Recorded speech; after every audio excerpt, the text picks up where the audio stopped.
That's Cucked. Welcome to a new and improved podcast. This is from the creators of the Two Dudes at a Table podcast, the NTV YouTube channel, a lot of other unsuccessful things in the world that I just keep trying to produce great content for, and I just keep fucking up. Welcome, ladies and gentlemen, cucks of all kind, to That's Cucked. I'm your host, Nick, and we are going to take a journey through the speakers and the audio waves of the world and talk about everything that basically is, it's cucked. That's cucked, bro. It's the name of the show. It's life. You know what I mean? We're going to talk about a lot of stuff on here. You're going to get to go know myself very well. My name's Nick. I, like yourself, are a cuck. And if you don't know what that is, you got bigger fish to fry, my friend. We're going to talk about the AEW Dynamite episode that just aired 2 short days ago. It was a halfway decent show, I would say. I'd give it a grade of a B. We're going to talk about a cucked up story from my, personal life, which we will talk about quite a bit here on the show. That's Cucked. Will be all things cuckery. If that even fucking is proper grammar. But yeah, welcome to the show, guys. I'm glad that the ones that are listening, and if you're not listening, then go fuck yourself. But that's okay. Like I said, we're going to talk about the Dynamite episode from this week. We're going to talk about a cucked up story, a cucked up moment of the week as well, which will be a recurring segment here on the podcast. And talking about reoccurring, let's just get this out of the way right away. We are going to, I am going to be posting these up every Friday night after my ass sticks some fingers in some holes and throw some balls to hit some pins. Usually, on Fridays I will go bowling, and after I'll be putting out a fantastic podcast for y'all cucks out there. So let's jump right into it. We're going to get right into the AEW Wednesday Night Dynamite review, I would basically call it, or my thoughts on the evening. We're getting close to Winter is Coming. That'll be the TV type special, I believe, for AEW, so they can kind of, span out the pay-per-views, because they basically shoot their loads really fucking fast when it comes to pay-per-views, and we get, bam, pay-per-view. Turns into a pay-per-view bukkake. It's just, I like it, though. It's jam-packed. Each pay-per-view's been pretty decent, besides, obviously the one where Matt Hardy took that big spill. And, that's just something that we'll treat like Voldemort and not talk about on the podcast. Because it was dangerous, it sucked, but it looked fucking sweet.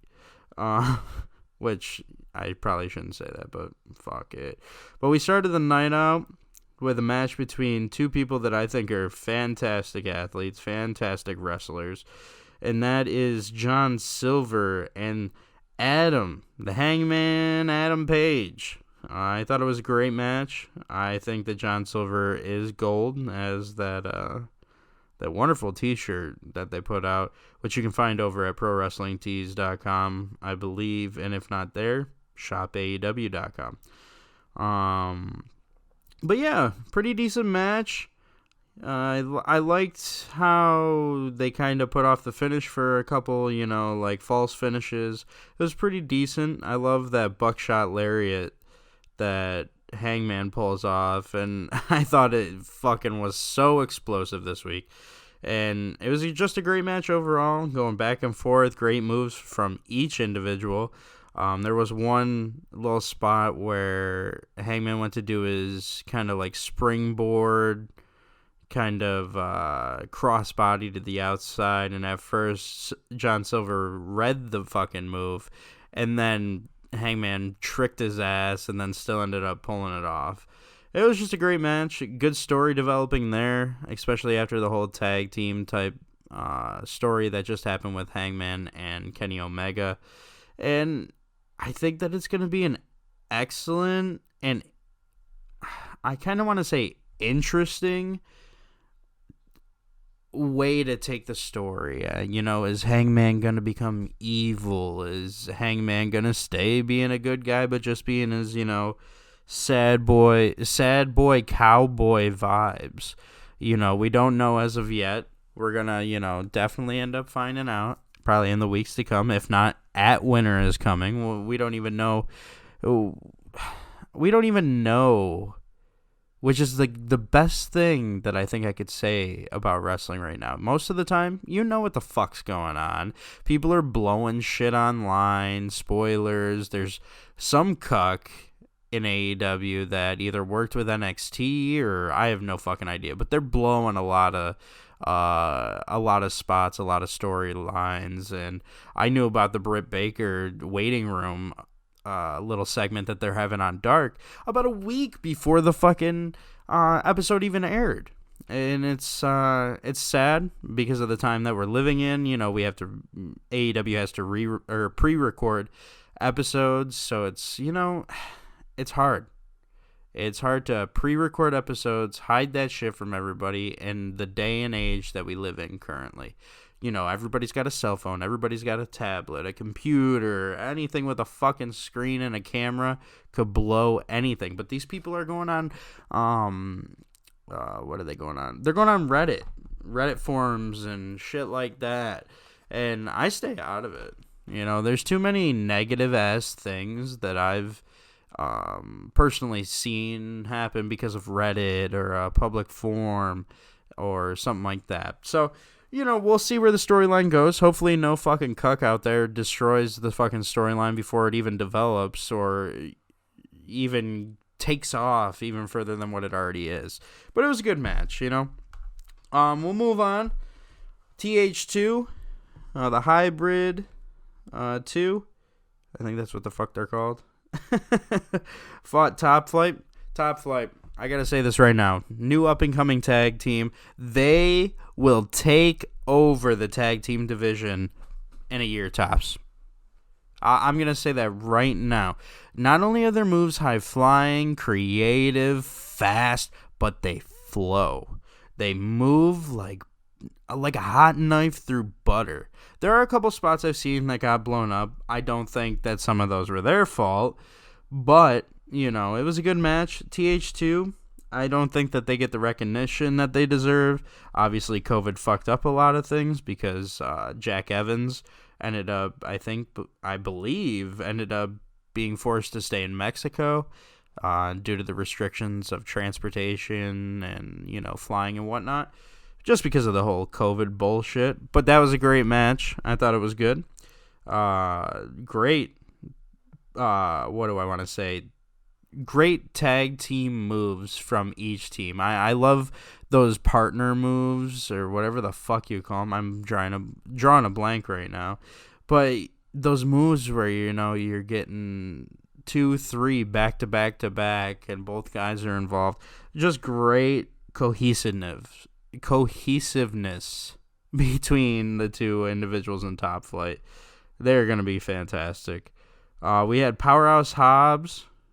He defeated Lee Johnson. Nice old squash match. I thought it was cool how Powerhouse Hobbs... I don't understand why they're calling him that. His name's Will Hobbs. He's basically known as the motherfucker that runs out too late with a goddamn chair.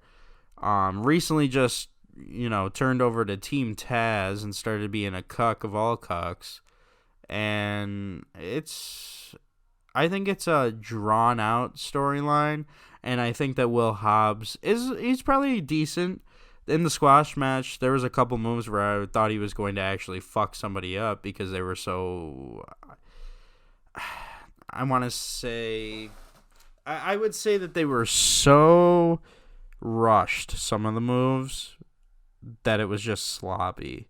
But he could be better. It was just a squash match. Probably like a couple minutes, I believe. And, we'll see what he's got. I thought it was cool that he came out with the black Taz towel as a shirt, and then the Taz team colors in the orange and the black. Excuse me, I'm turning into a 13-year-old boy. I loved how he wore the Team Taz orange and black singlet. I thought that was cool. Nice homage to Taz, suplex machine, submission machine, So that was kind of cool. Good little moment on there. I hope Darby and Cody end up kicking the shit out of Team Taz. I'd love to see that. Kenny Omega cuts a crazy promo on Jon Moxley, which I thought was gold. As much as stuff changes, it does stay the same, as he said in the little promo there. And then I loved the little shot at Moxley's dad. At the end of the promo, Kenny Omega comes back and says, "Oh yeah, Moxley, my dad could kick the shit out of yours," and then walks away. It was such a great setup for what happened more toward the contract signing in the middle of the night, which I thought was weird that we were having another contract signing, and how basically Moxley was attacked last week, and we're trying to figure out who the fuck attacked this man backstage, so he couldn't sign the contract. So he asks, Moxley shows up during an Eddie Kingston promo, questioning his ass because he just beat his ass. And we'll see, man. It's going to be an interesting couple weeks, I think, in the AEW world.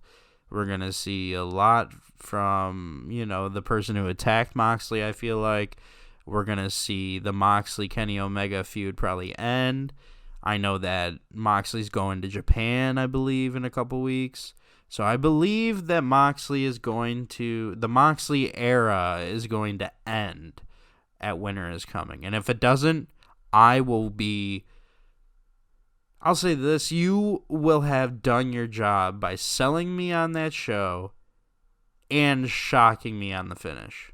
Because if the finish doesn't end with Kenny Omega with the championship, I will be so shocked, mouth open like I'm waiting for a cock, just sitting there with just the most utter, not most utter, the most genuine, shocked, surprised look that you would probably ever see. And I'll have to post it up on Facebook or something. But if Kenny Omega does not win the AEW championship, I will be shocked. I think the rest of the world will be shocked if that happens. But we'll see. We got a lot coming up. It was a great little contract signing. Kenny Omega gets ready to do his cleaner entrance. Moxley's waiting behind his ass with a nice little shot. It was how Kenny Omega is basically lining up. He's a fucking wrestler, not a football player. He's standing there with a silhouette, and he does this every time, and he's got these two biddies out there with brooms because he's the cleaner, and he always comes out after they do the little dance routine. Well, not this time. Moxley said, and motherfucked this dude upside the head, dropped him on his head on top of the fucking AEW championship, and then signed the contract. So Winter is Coming will be just a normal singles match between Kenny Omega, Jon Moxley, the man. We will see if the Moxley era continues. On to the next little ditty that happened. Chris Jericho and Jake Hager of Inner Circle defeat SCU. Obviously, the Inner Circle couldn't let the match go by itself. They had to, get in there and disrupt, the whole fucking thing. It was a great little match. I was a little bored of it. I did like the little twist, whatnot. So we'll see what happens at Winter is Coming. Jericho against Kazarian in a singles match, and I think it's like the first time ever. I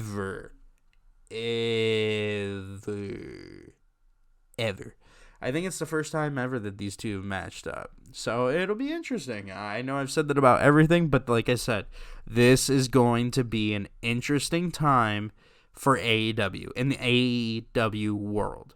It'll be interesting. It'll be fun. I'm going to have fun. I'm having fun now, I'm going to be honest about this next segment.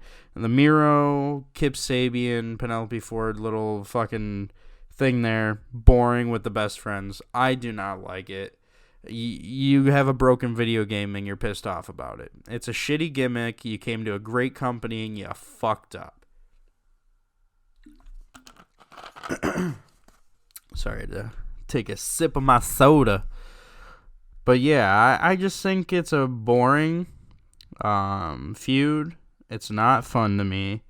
Miro's corny little yelling into the camera is not fun for me. It's just not a fun segment. It's not funny either. It's pretty boring. We'll move on. There's a lot more that happened in this episode. Taz comes out, tries to do a little shoot interview. Cody comes out after Taz stalls for quite some time and decides to, act like he's coming from the gorilla position. And I'm going to say this right now. All these segments are out of order. All these matches and little promos are out of order. So these all happened at certain aspects of the night. But Taz comes out, wants respect on the FTW championship. Doesn't really get jack shit besides Cody coming out from the gorilla position, telling him to get the fuck out of the ring because they got shit to do. It's a long night. And Taz basically puts Cody in a Taz mission or whatever the fuck it's called.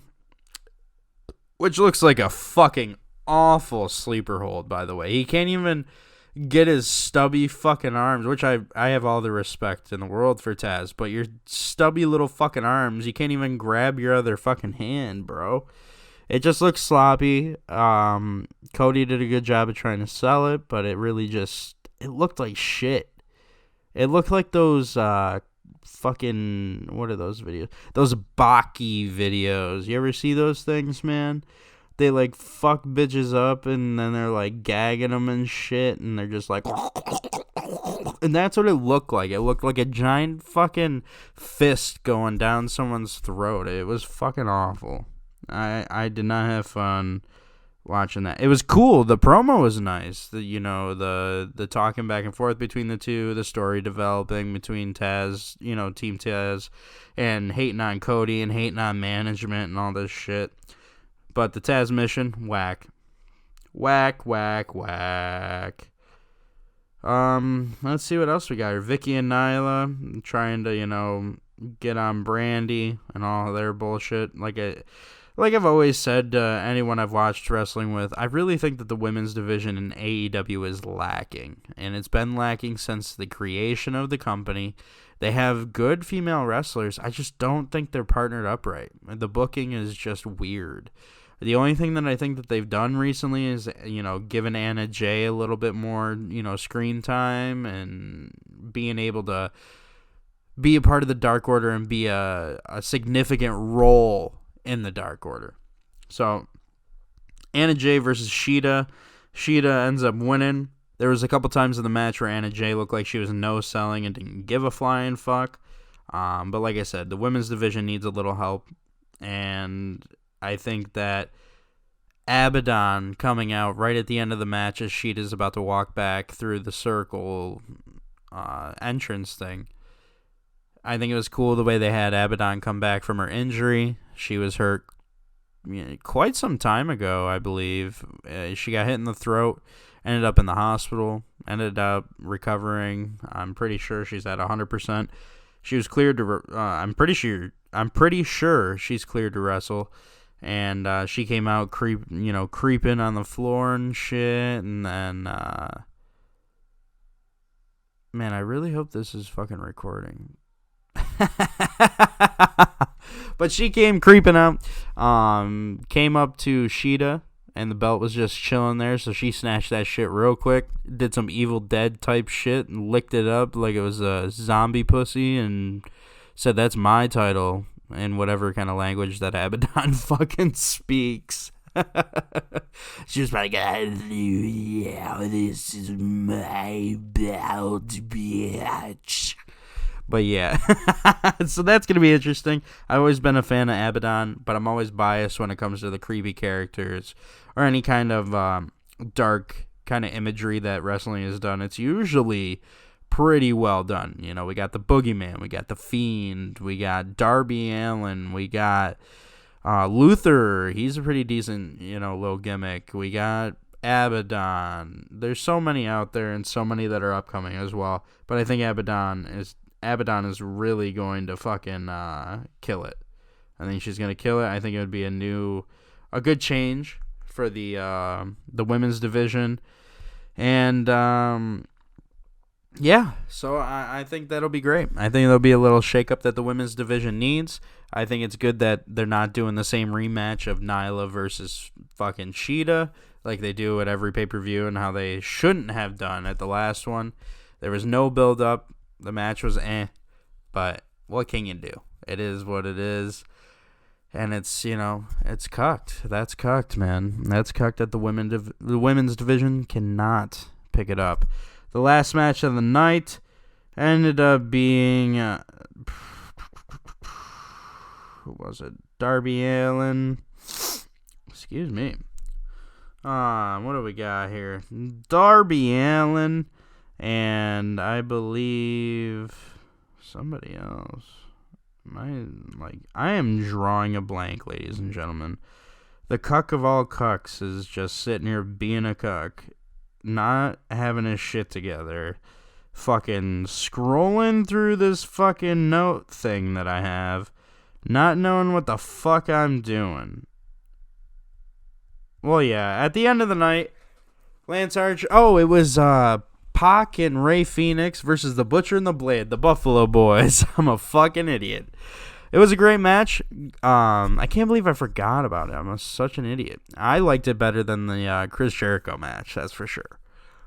What I'll say about it, real quick, great little story happening in there. Rey Fenix and his brother, Pentagon Jr., or Pentagon El Zero Miedo, has been killing it. It's a great little story. I guarantee that they end up turning on each other at some point. And then one of them joining back with the Eddie Kingston family or whatever they're calling themselves.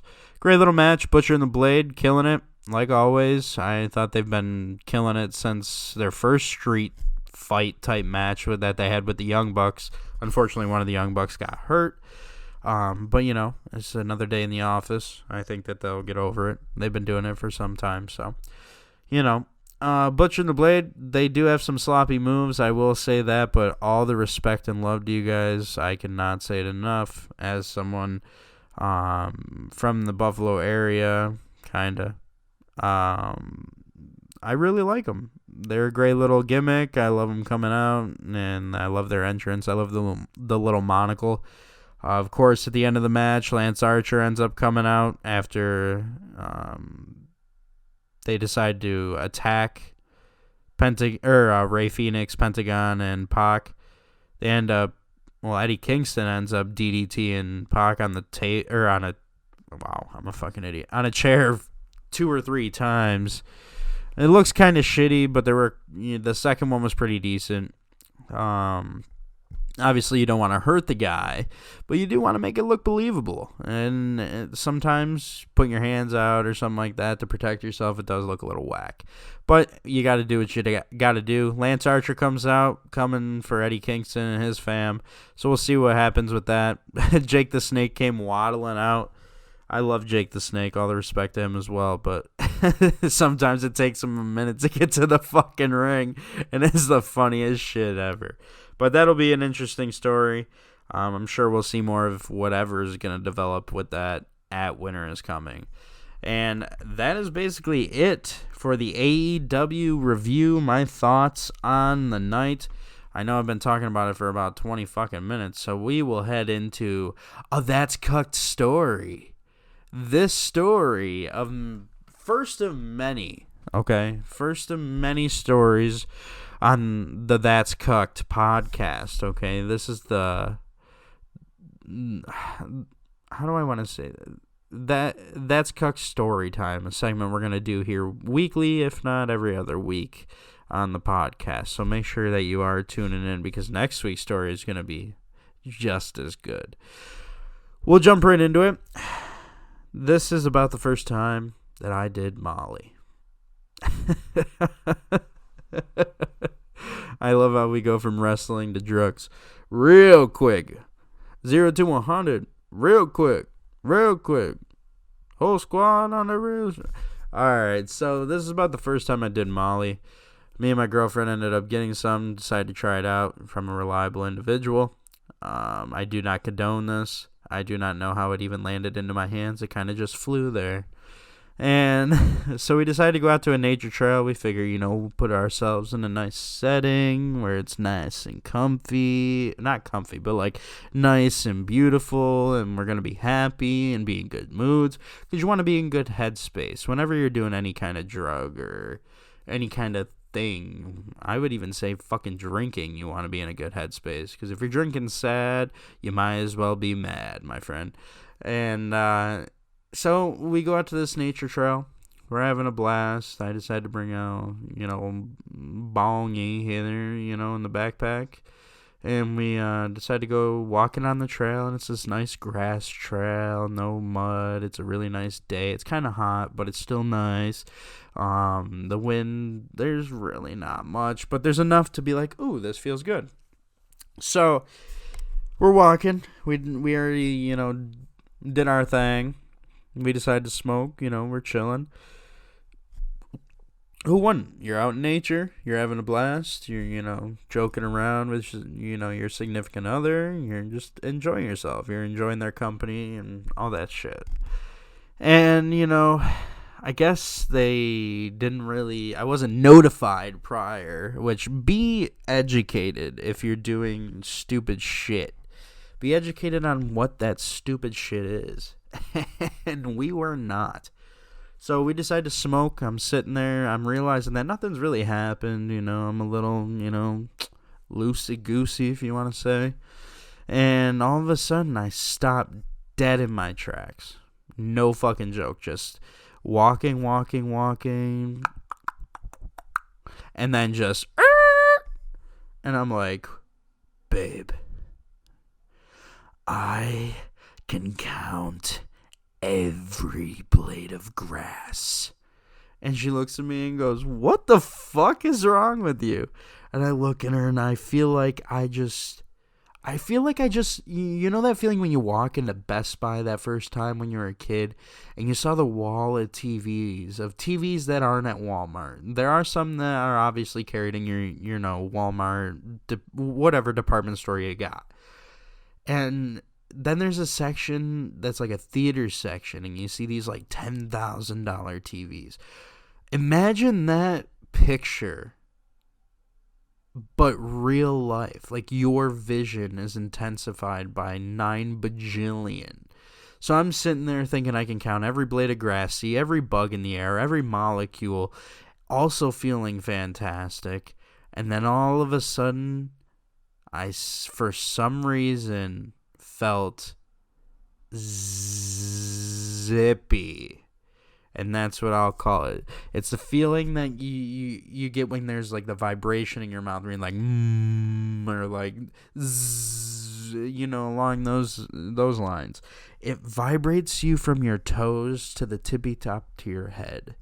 And it's one of the best feelings in the world, but it's also unnatural, so you're freaked the fuck out. You're like, what is going on, man? You're just like, holy fuck, but I feel great. So, we decide, let's go back to the fucking car. This ain't cool. We can't be out. We'll bug out and, get caught or some shit. So we end up getting in the car. We're chilling in my 93 Mazda Protege, chillaxing, maxing out, feeling all cool, shooting some b-ball outside the school. No, I'm just playing. We couldn't have shot a basketball if we were fucking LeBron James in that moment.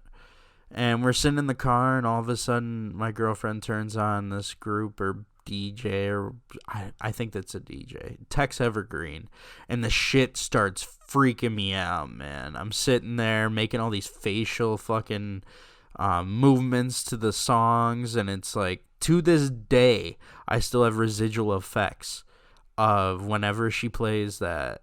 I start bugging out big time, bro. I'm like, no, don't take me back to that time. It was fun, but it was traumatic. And So yeah, that'll happen to you, man. Sometimes in the future, you'll be sitting there and you'll be like, whoa, am I fucking rolling? But you know you didn't do anything. And it's just some weird shit that happens with it. So we're sitting there and, you know, we're having a good time. We're having fun with each other and joking around and stuff. But we're still like bugging out because we're like, whoa. So we're like, yo, we got to go the fuck home. So we decided to get the fuck out of there. We start driving home. It's too much for us. So, you know, we're not going to be dumb and drive when we're under the influence and stuff like that. So we end up just sitting there for a while. And then we end up all of a sudden realizing that the security guard that's around this parking lot is like checking my car out. And I'm like bugging out even harder now. I'm like, fuck. So then we decide, yo, let's get the fuck out. So then this motherfucker is like diagonal from us on some other part of the parking lot. And it looks like we're about to meet at the end going onto the normal road. And it just looks like it's going to be like one of those movie moments where you're about to escape from something. And then you're like, no. And they snatch your ass back and you're fucked. But we end up getting out of there. We get home. We go up to my room. We chillax for the rest of the night. We have a great old time. And I don't even know where I was going with the story besides it being a crazy fucking time in my life. There's a lot more stories from this particular moment in time in my life that we will hear on future episodes of That's Cucked. This right here, we ended up going home. We chilled out for the rest of the night. We enjoyed each other's company. We enjoyed what was happening and the experience that we were living at that time. And it was great. One of my favorite things in the world to do at that point in time was Molly. And that is my story. That is my That's Cucked story this week on the That's Cucked podcast. So I hope you guys enjoyed that. Next week on the podcast, we will be talking about a story about a party that I went to at one point in time where there was a snake. There was a rat, a snake, and cocaine, and neither animal ingested either, so don't come after me, PETA. It was like a movie. You'll have to experience it with me on the next podcast. I'm going to be getting out of here. I know this was a really fast fucking podcast, but you know, I don't have all day. You don't have all day. We got shit to do. AEW is going to be killing it in the next week, so we have a lot more to talk about with the company. Next week, make sure you stay tuned for the That's Cucked story time. Snake, rat, and cocaine all the fucking way. And I just thank you, Cucks, for listening, watching on YouTube. I know there's no video on this episode, but you're going to be looking at the little graphic thing. We're going to go into a segment that we're going to do every once in a while here on the That's Cucked podcast called the Cucked Up Moment of the Week. But this first episode, because, you know, it's been some time since I've done a podcast, we're just going to do a Cucked Up moment that I saw during the COVID quarantine, not doing a podcast or having a job type of time. And that was a video which I might try to get up here. I don't know if I can put it on here without any permission, but basically what happens is this independent backyard wrestler decided to do a show for his friend, and he's coming out to do his entrance, and he hops up on the second rope. I know if you're a wrestling fan, you have seen this video. He's doing his little, taunting, and he's, showboating a little bit. Turns around, hops down to get the match ready to roll, and this motherfucker's legs break right in half like a goddamn saltine cracker. It just looks like he folds like a folding chair. The man could have been picked up and used in a fucking CZW death match after that. Unfortunately, the man almost had to have his legs amputated. I know that there was some money raised for him for the surgeries and the time that he's going to have off from wrestling. He's just an up-and-coming, I think, independent wrestler, and it's sad to see that happen, and that is the Cucked Up moment on this episode of That's Cucked. I'm your host, Nick. I'm going to get the fuck out of here. I know you're sick of listening to me. You're being the cuck right now. Why don't you go be somebody, man? Thanks for checking out the podcast. Don't forget, everything in the world is cucked. I'm cucked, you're cucked, and that's cucked. Adios, motherfuckers.